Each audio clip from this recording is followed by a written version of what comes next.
In 1260, 4 severed heads were nailed to the massive wooden gates of Cairo.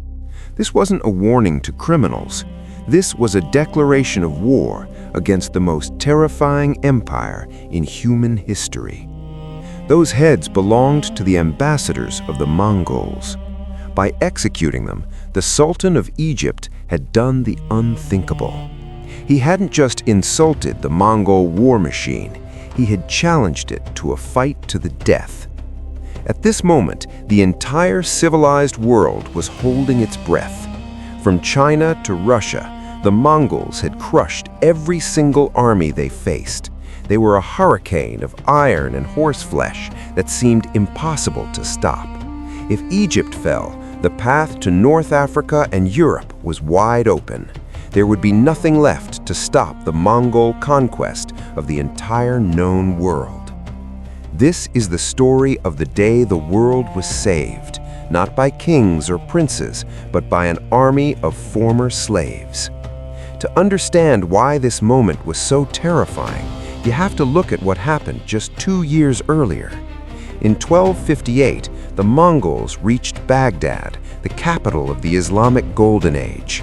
It was the most advanced city on earth. The Mongols didn't just conquer it, they erased it. They destroyed the House of Wisdom, throwing so many books into the Tigris River that the water turned black with ink.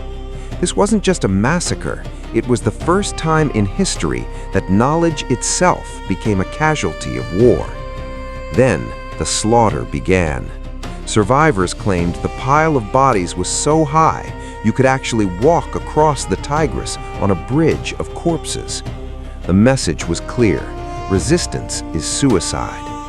By 1260, the Mongol gaze turned to the last stronghold, Egypt. Standing in their way was a group called the Mamluks. Mamluk literally means owned. These men were slave soldiers, mostly kidnapped as boys from the Eurasian steppes, ironically, the same rough lands the Mongols came from. They were trained from childhood in the art of war, forging a discipline that was harder than steel. History had set up the ultimate showdown. On one side, the Mongols, the conquerors who had never lost a major battle. On the other side, the Mamluks, the slaves who refused to kneel. The Mongol leader Hulagu Khan had sent the Mamluk Sultan Qutuz a letter that read, "We have conquered the earth. We have destroyed the fortresses. Submit or die." Sultan Qutuz knew that negotiating with the Mongols was useless. That's why he nailed those ambassadors' heads to the gate. He chose to fight. But then, a miracle happened. Far away in the east, the great Khan died.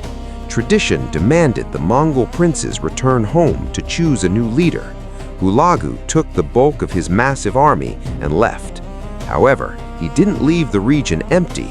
He left behind his best general, Kitbuka, with about 20,000 veteran troops. Now, 20,000 Mongols is still enough to destroy most kingdoms. Kitbuka was arrogant, hungry for glory, and eager to finish the job. Sultan Qutuz saw his window. He told his generals, "We are not going to wait for them to siege Cairo. We are going to march out and meet them." Beside him was his top general, Baibars. Picture this man, towering, immense, with a white cataract in one eye that made him look absolutely terrifying. He had a personal score to settle. He'd been sold into slavery by the Mongols as a child.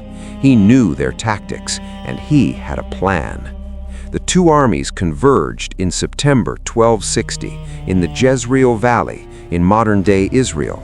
The place was called Ain Jalut, the spring of Goliath. The Mamluks arrived first. This was key. They hid their main army in the highlands, concealed by the trees and the folds of the hills. Baibars took a small mobile force and rode down into the valley floor. He was the bait. When the sun rose, the Mongol general Kitbuka arrived. He looked down and saw Baibars' small force standing alone. He didn't see a trap. He saw a weak enemy begging to be crushed. He ordered the charge. The ground shook as the Mongol heavy cavalry slammed into Baibars' men. The fighting was brutal, but then, on a specific signal, Baibars ordered his men to turn and run. They fled up the valley. This was the feigned retreat, the oldest trick in the Mongol playbook. They had used it to destroy armies from Russia to China.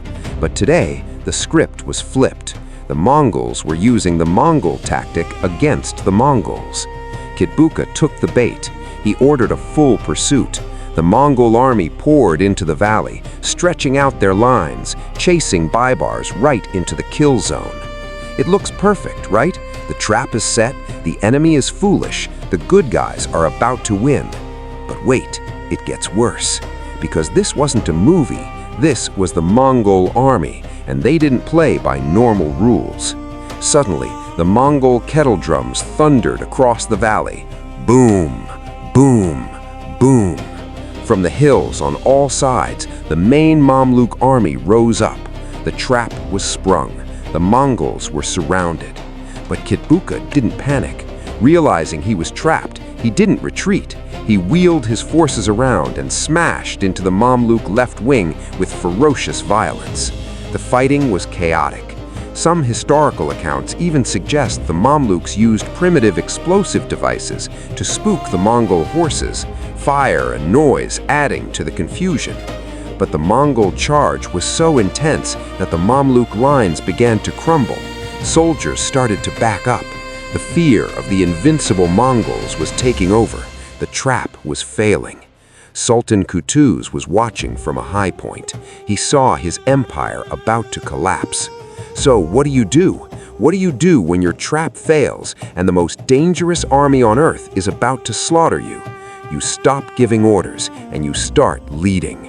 Qutuz ripped his helmet off his head and threw it to the ground so his men could see his face. He screamed at the top of his lungs, "Wa Islala," meaning, "Oh my Islam." Then he charged, alone, straight into the Mongol heavy cavalry. It was madness, but it was the kind of madness that changes history. Seeing their sultan ride into death, the Mamluks stopped retreating. Shame turned into courage. They rallied and followed him into the fray. The numbers began to tell. The Mongols were hemmed in by the hills, exhausted from the chase and cut off. General Kitbuka fought until his horse was shot out from under him. He was captured and brought before Qutuz. Even in chains, he remained defiant, shouting that his master would return and level Egypt to the sand. Qutuz ordered his execution. There would be no next time. The Battle of Ain Jalut was over. The spell was broken. For the first time, the Mongol wave had crashed against a rock and shattered. But the battle didn't end when the Mongols died. It ended when the victors turned on each other. History has a dark sense of humor. On the journey back to Cairo, Baibars, the hero who acted as bait, decided he was done taking orders. He assassinated Sultan Qutuz and seized the throne for himself. Brutal? Yes. But Baibars understood something Qutuz didn't.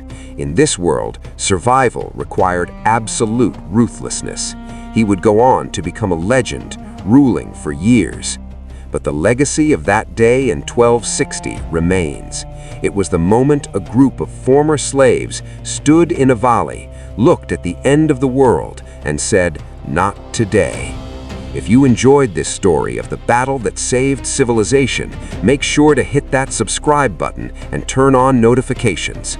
Next week, we're covering another moment where history hung by a thread, the Siege of Vienna, where the winged hussars arrived just in time. You don't want to miss that. Thanks for watching.